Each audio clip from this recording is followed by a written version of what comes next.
Hello, good afternoon.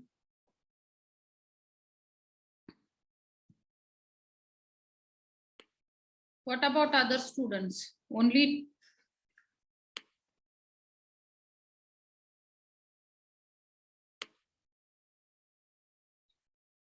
okay. This is digital signal processing. We are talking about DFT properties of DFT. So up till now, what we have studied? We have studied about periodicity property. Then we have gone up to linearity property of DFT. Then circular symmetry of a sequence. So we have studied how to represent a sequence on the circle. So representation of the sequence on the circle, it takes as anti-clockwise representation or clockwise representation.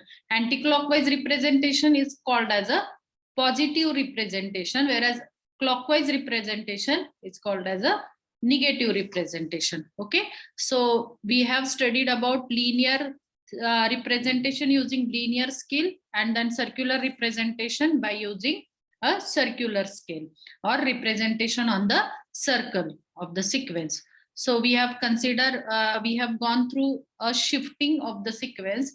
If we shift the sequence, when the shifting unit is positive, then that is called as a anti-clockwise shift. When the shifting is negative, then that kind of shift is called as a clockwise shift. Okay, so we have gone through a shifting of the sequence, positive as well as negative. Positive is considered as an anti-clockwise shift and negative is considered as a clockwise shift. Then folding of the sequence, also we have studied about folding of the sequence circularly. So folding of the sequence is nothing but changing of the position of the sequence. So linear scale, what we do, we shift the sequence, whichever is present on the right hand side will take the place of left hand side, and left hand sequence will take the place of right hand side. In the same manner here again, in the circular shift, the sequence which is present on the anti-clockwise direction will take the position on the clockwise direction, and clockwise will be taking the place of anti-clockwise. So only flipping of the sequence is taking place. The 0th point will remain as it is, and the remaining points are going to be exchanged. So this is the folding of the sequence. Then we have talked about the symmetry property of DFT. So in the symmetry property of DFT, in the symmetry property of DFT, what we have studied, that if the sequence is complex valued, if the input sequence x of n is the complex valued means what? We have considered both the real part of the sequence and imaginary part of the sequence. Both the things we have considered, and then we have then this sequence is called as a complex valued sequence. So x of n is complex valued because the sequence or this x of n, this value consists of real part of the sequence as well as imaginary part of the sequence. Then this is called as a complex valued sequence. When input is complex valued, its a DFT is also going to be a complex value. So here in the proof we have tried to calculate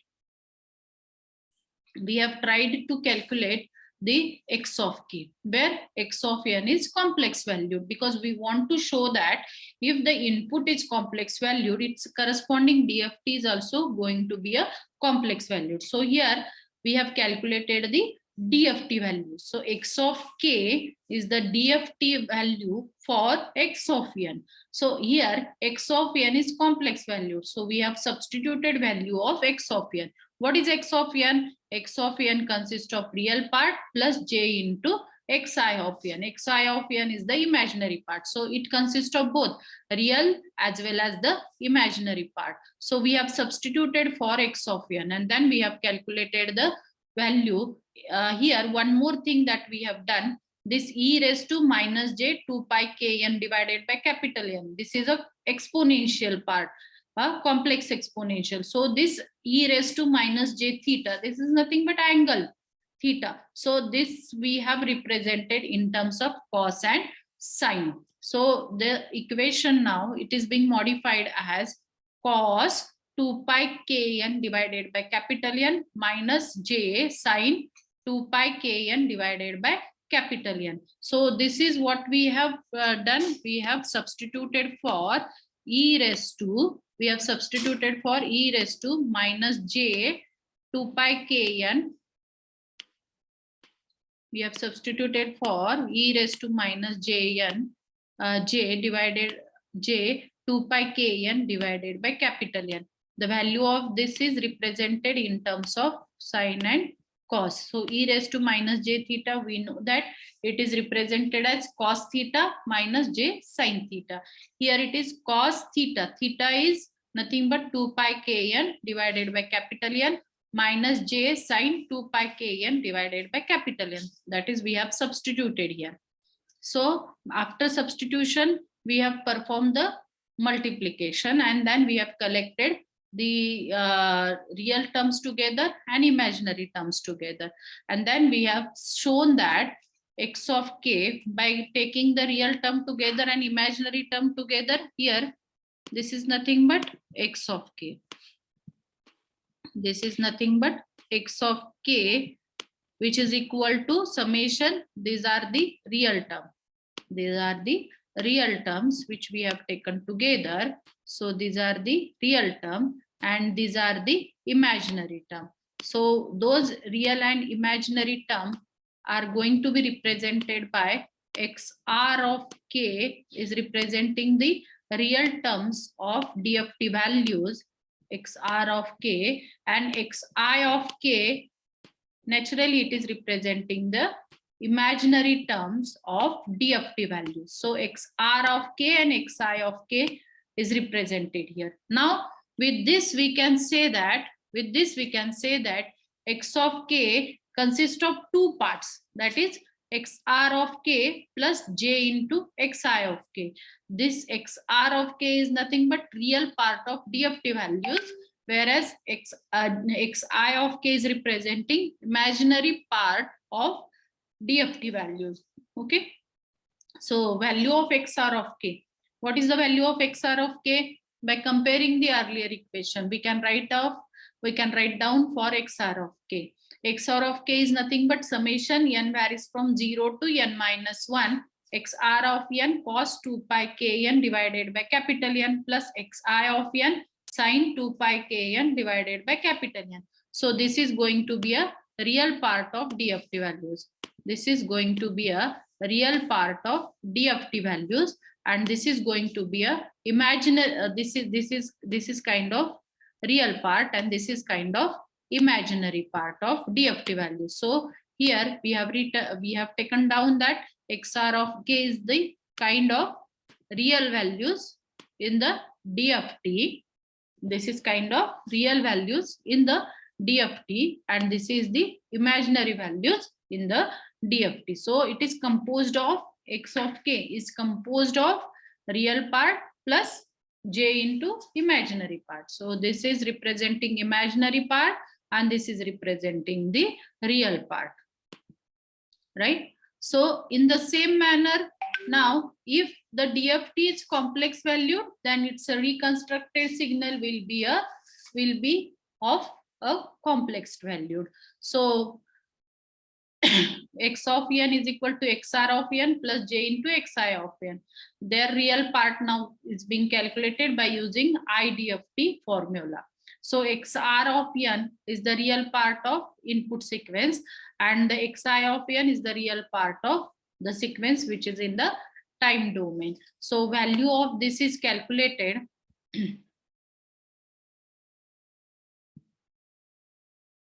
value of this is being calculated by using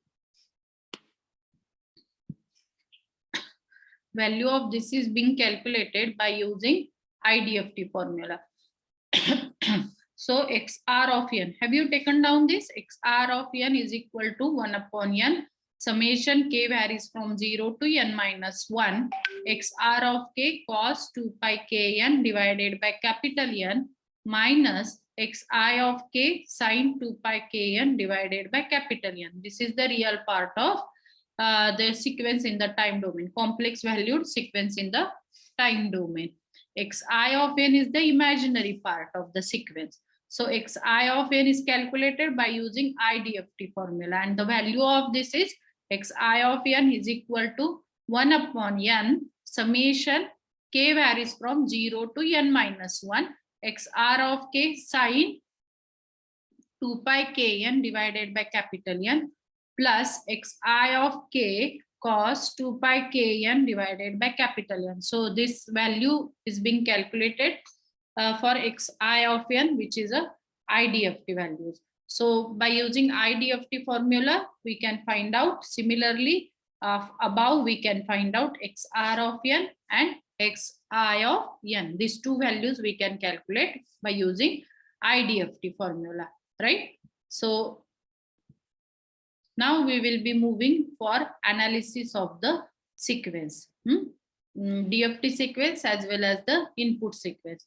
Now the first analysis, what we did, we have considered the input sequence is real, means imaginary part will be 0. Input sequence is real and even. The first thing what we have considered, that input sequence is real and even. In that case, what will be the DFT of the sequence? Now input sequence x of n is real and even, and this is circularly represented. So it is here we can represent this sequence as x of n modulo n. So this sequence is circularly represented. Then it's a corresponding DFT. How to find out DFT? Now we have considered the case that the sequence is real and even. If the sequence is real and even, in that case, there will not be any imaginary part, because what we have considered, the sequence is real and even, means only real part is present now.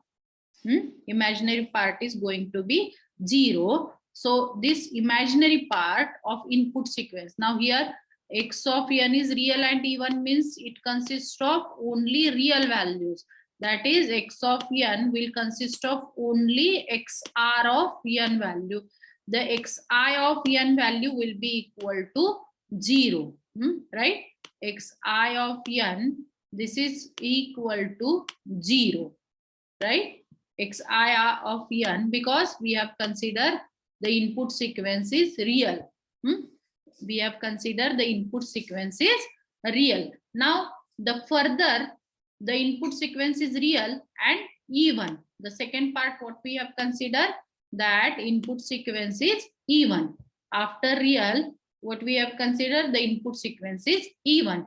If the input sequence is real, then this imaginary part of input sequence will be equal to 0. So these two terms are going to be 0. Then further what we have considered, the sequence is even, means if the sequence is even, then this sine part is going to be 0, because sine is odd function.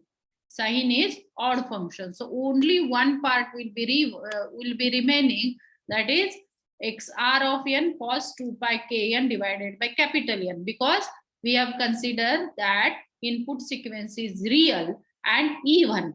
Real means xr of n present in the input sequence, there will not be any xi of n.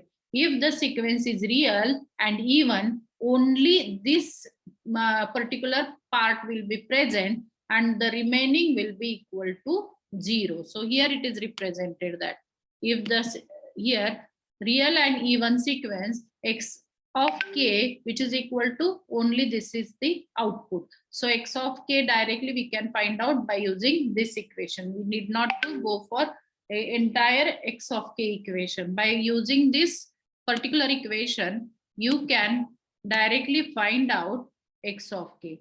Now here condition is that while calculating x of k by this equation, what is the condition? That input sequence is real and even. If it is follows this particular point, then we can directly find out the DFT values by applying this particular equation, right? By using this particular equation, we can easily find out the DFT values, right? Now the second is real and odd sequence. We will be considering real and odd sequence. So if the sequence is real and odd, then what is the now tell me, if the sequence is real and odd. Real means the first point will come into the mind. If the sequence is real, then x of n will consist of only one part called as a xr of n. It will not have the imaginary value, that is xi of n will be equal to 0, because what we have considered that input sequence is real. If the input sequence is real, its corresponding imaginary values are going to be 0. It will consist of only a real values. In the sequence, it is going to have only real values. The imaginary values are going to be 0. Imaginary values are going to be 0. Now, if the sequence is real, means this is going to be 0, this is going to be 0, because xi of n equal to 0. Then further, what we have to understand that the given sequence is real and odd. Given sequence is real and odd. In that case, this xr of n into cos, this cos function is even. So we have considered odd. So what will happen? This cos will be 0 and only this is going to be there. So xr of k equal to 0 and only this is the value which we will get if we consider the input sequence is real and imaginary, real and odd. If we consider the input sequence is, real and odd, its corresponding DFT values will be equal to imaginary. We will be getting imaginary DFT values because input sequence is real and odd. In that case, xi of k is calculated as minus summation n varies from 0 to n minus 1 xr of n sine 2 pi kn divided by capital N. With this formula, we can find out DFT values. So here we have written as, if the sequence is real and odd, odd means this is equal to, this will be the minus. X of n is equal to minus x of n minus n, then its corresponding DFT values have been written. These are the DFT values. If the sequence is real and odd, its corresponding DFT values are x of k is equal to minus j, n varies from 0 to n minus 1, x of n sine 2 pi kn divided by capital N. So it will provide us the DFT values directly from this equation. So this equation directly provide me a DFT values. So here DFT values are imaginary, here DFT values are real, right? If the sequence is real and even, then corresponding DFT values x of k is equal to even, or we can say it as real. DFT values are going to be real if the input sequence is real and odd. In that case, DFT values that we have obtained, those are imaginary. DFT values are imaginary. DFT values are equal to imaginary.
Okay, so here we were talking about real and odd sequence. Now next is symmetry property of real valued sequence. If the input sequence is real valued, then its corresponding DFTs are complex conjugate to each other. That is what we have yesterday talking about. If the input sequence is real valued, then its corresponding DFT values are complex conjugate to each other. So with here, what we have considered the input sequence x of k. So x of k is equal to summation n varies from. This is the DFT formula what we have written. Now what we want to show that if the input sequence is real valued, then we want to show that its corresponding DFT values are complex conjugate to each other. So for that, here we have considered k is replaced by n minus k. K is replaced by n minus k. So here, because the values are complex conjugate. So what x of minus k, if we represent it on circle, it is a circular representation. So this is nothing but x of minus k modulo n. Minus k modulo n. This is nothing but complex conjugate. So this is the circular representation, and this is being written as x of n minus k. So here we have considered as the DFT values are complex conjugate. So for that, for showing this, what we did, we have replaced k by n minus k. If I am replacing k by n minus k, so k is available or it is present at the exponential part also. So the value of k at that position also going to change. So here k is replaced by n minus k. And if we now separate out this exponential part, what we will be getting x of n e raised to minus j. Minus will be plus. So e raised to j 2 pi k n divided by capital N. So this is the first part. And second part, what we are going to get? E raised to minus j 2 pi n into n divided by capital N. So this n and this n is going to cancel to each other. So if we cancel this, the remaining part, what will be the remaining part? E raised to minus j 2 pi n. That is the remaining part which will remain here. And I have written here, what is there? E raised to minus j 2 pi n. And we know that e raised to minus j 2 pi n, this quantity, what is the value of this quantity? This is always equal to 1, right? So this is going to be there. Then here we have obtained n minus k, that is equal to summation x of n. This will remain e raised to minus j 2 pi k n divided by capital N. So but for DFT formula, while representing DFT, the exponential part, sign of this exponential part should be negative. So for making this, what we have done, this is going to be summation x of n. What we have done, we want to get this negative sign. So e raised to, we have given here minus j 2 pi k n, and this is going, we will take as a complex conjugate. So divided by capital N, and this is entirely we have taken the complex conjugate. So if I'm taking this complex conjugate, this negative sign and this negative sign will be positive, and this term we will obtain. As we have taken the complex conjugate, and inside of this bracket, this term is nothing but equal to x of k, and this is bracket star. This will be bracket star. So in this way, we can obtain the complex conjugate of the input part. So here in this way, we can get the, or we can calculate the, or we can conclude that if the input sequence is real valued means what? X of n consists of only xr of n value. In that case, xi of n equal to 0. So if it is real valued sequence, as we are now calculating every time with the real valued only, there we have seen that its output is complex. X of k values, some of the values we will be getting as a complex values. But here one more thing that we should understand, that when we calculate the DFT values, those DFT values are coming out to be a complex conjugate to each other. So this is the important property. If the input sequence is real value, its corresponding DFT values are complex conjugate to each other. Okay. So here now problem we will see that a 5 here, this is a 8-point DFT. This is the 8-point DFT. 8 values are there. So in this 8-point DFT, the first 5 points are given. Is it? Can you observe? Can you see this? Can you see this properly? Write down this. First 5 points of 8-point DFT of a real valued sequence are 0.25, 0.125 minus j 0.3018, 0, 0.125 minus j 0.0518, 0. So now what I have to do? I have to determine remaining 3 points.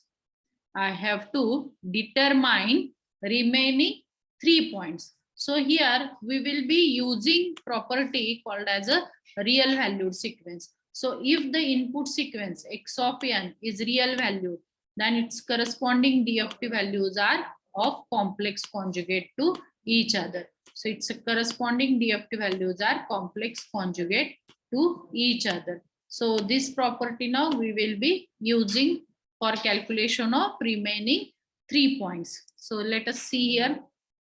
Now the first point.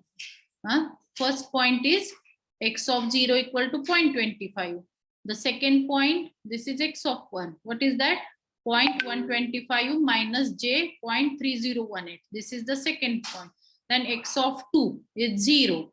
Then x of 3, this is x of 3. So x of 3 is 0.125 minus j 0.0518. And x of 4 is 0. Now I want to find out remaining 3 points. So remaining 3 points, what are the remaining 3 points? X of 5, x of 6 and x of 7. These are the remaining 3 points which I have to calculate in order to determine the complete or entire 8-point DFT sequence. So here the property says that the DFT values which is appearing are complex conjugate to each other. So that is nothing but x star of k is equal to x of n minus k. It is equal to x star of k is equal to x of n minus k. That is, if the input sequence is real valued, so DFT values are complex conjugate. That is x star of k, which is equal to x of n minus k. Now we will be using this. Now I want to find out. The remaining 3 points. What are those 3 points? That is x of 5, x of 6, and x of 7. Those values I want to find out in order to get the complete 8-point sequence. So for this, I have now taken the formula, or I have taken the property called as a real valued property. So where I know that x of n minus k, which is equal to x star of k. Now, as this is a 8-point DFT, so capital N will be equal to 8. Capital N will be equal to 8. So this formula, by substituting value of capital N, this will be x of 8 minus k, which is equal to x star of k, right? So now we will be calculating remaining points by taking complex conjugate. So x star of 8 minus k is equal to x of k. So x of k is equal to x star of 8 minus k. So we will be now if I'm substituting k is equal to 5, because which points I have to calculate? I have to calculate 5, 6 and 7. So what I did, I have considered k is equal to 5. If I'm considering x of 5, that is nothing but equal to x star of 8 minus 5, and 8 minus 5 is equal to x star of 3. Then it is a complex conjugate of x star of 3. This x of 5 is equal to complex conjugate of x star of 3. We have a value of x star of 3. So we have a value of x of 3. X of 3 is here. What is that? 0.125 minus j 0.0518. So what will be the complex conjugate of x of 3? That is x star of 3, and that is equal to what will be the value? Complex conjugate of this 0.125, and this is plus j 0.0518. Complex conjugate means what? The middle sign is going to change. Earlier it was positive, now it has become it was negative, now it has become positive. So this is going to be a x star of 3, and this is what we have written. It is equal to x of n minus k. So it is equal to k equal to 5. So this is x star of 5 minus k, 8 minus k. K is 5. So this is x star of 3. So x of 3 we know that, and its complex conjugate is calculated here, and this is nothing but equal to x of 5. So first point that we have calculated by using real valued property. Then next value we want to find out x of 6. So k is equal to 6. So x of 6, how do you calculate x of 6 then? How do you calculate x of 6 then? X of 6 is equal to x star of 8 minus 6. So which is nothing but x star of 2. It is complex conjugate of x of 2. But x of 2 is 0. So its corresponding complex conjugate will be 0 only. So value of x of 6 is 0, right? Then last point that we want to find out is x of 7. So here we'll calculate x of 7 by substituting k is equal to 7. So x of 7, which is equal to x star of 8 minus 7, and that is equal to x star of 1, and x of 1 value is there, which is 0.125 minus j 0.3018. So it's complex conjugate simply by changing the middle value. It is negative, now it has become positive, and this is going to be a x of 7 value. So we can write here the remaining points I have written here. So we can find out the remaining points in the DFT values, because we have a property called as a real valued property. If the input sequence is real value, then its corresponding DFT values are complex conjugate to each other. By making use of this property, we can find out remaining points in the DFT sequence. Okay, is that clear? Write down this. Write down and tell me after completion.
Okay. I hope you have taken down this. So we'll move towards next point. So solve this example. Take this as a homework. The first 5 points of 8-point DFT of real valued sequence are 0.25, minus J 0.3018, 0, 0, 0.125 minus J 0.0518. So what you have to do? You have to find out remaining 3 points. How many points are given here? You can see here 1, 2, 3, 4, 5 points are given. This is a 8-point DFT. So remaining 3 points that those you have to calculate. And one more thing is given that the input sequence is real valued sequence. So for remaining points, in order to calculate remaining points, you can make use of real valued property of DFT. So we have, we know that x of k in the DFT, x of k is equal to x star of, the property says that x of k is equal to x star of n minus k. So let us make use of this formula or this property called as a real valued property of DFT. Let us make use of this property and find out remaining 3 points. What are the remaining 3 points? This is 0, 1, 2, 3, 4. So remaining point, those that you have to calculate are x of 5, then you will have to calculate x of 6. Further, you will have to calculate x of 7. So these are the 3 points, those you have to calculate by making use of property called as a real valued property of DFT, right? So this will be your homework.